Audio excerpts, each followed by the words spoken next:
Olá, prezados, sejam bem-vindos ao módulo 2. Júlio Leão falando aqui nesse nosso treinamento de compliance e gestão de riscos para a atividade de securitizadoras e fomento mercantil.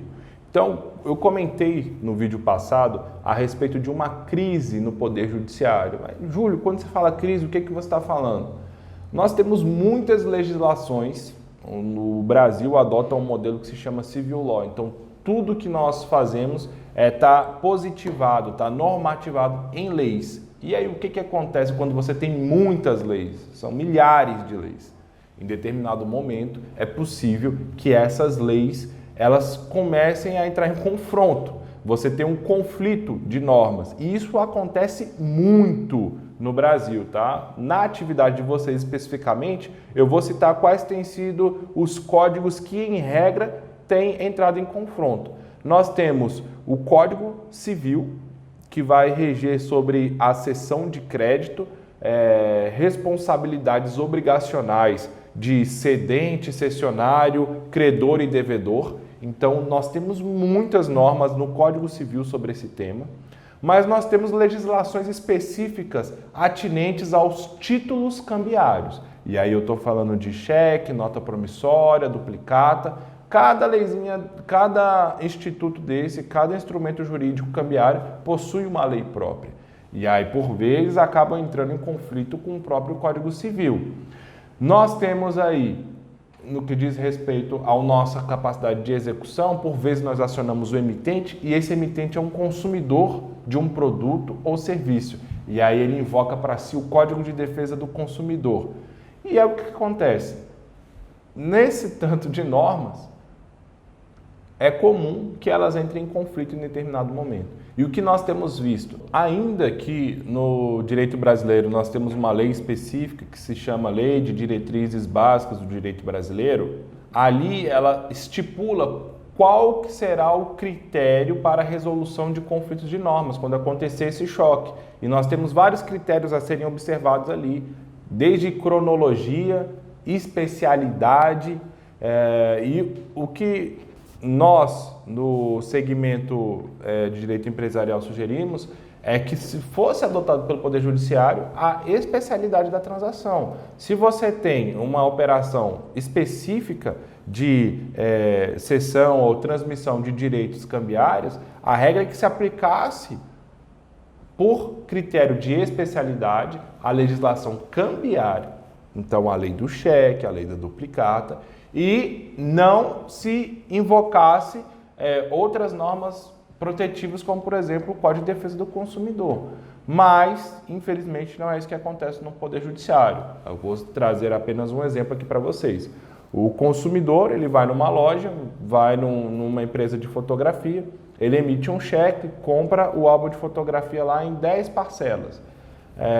Já compensaram-se os 2 ou 3 primeiros títulos, todos os títulos foram cedidos para a empresa de securitização, e aí em determinado momento ele tem um desentendimento na entrega do serviço.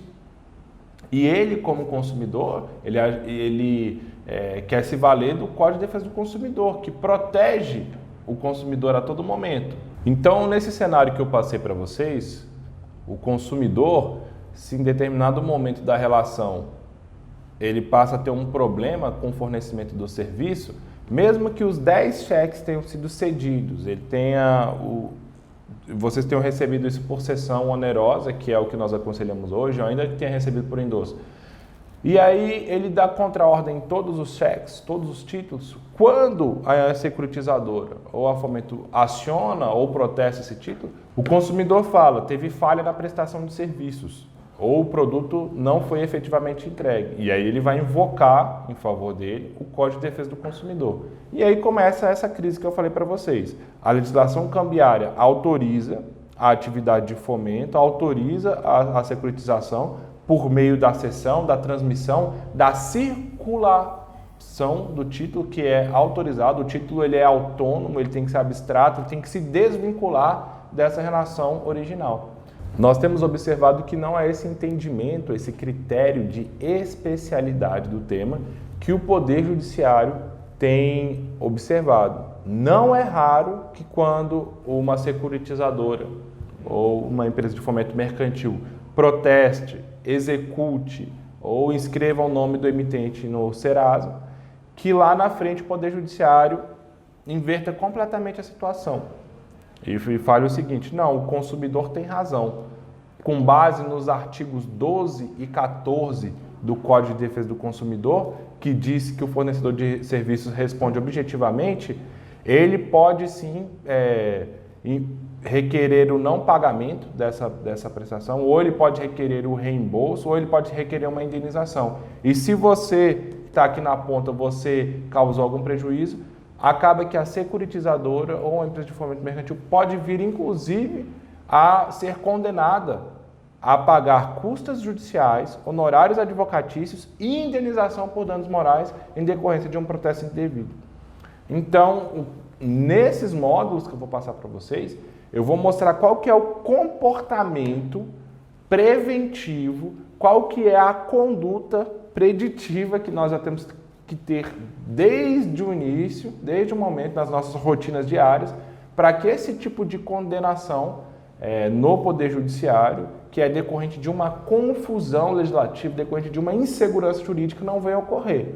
Em síntese, eu vou passar para vocês aqui vários comportamentos que, na verdade, vão diminuir a nossa necessidade de judicializar processos de execução e assim por diante.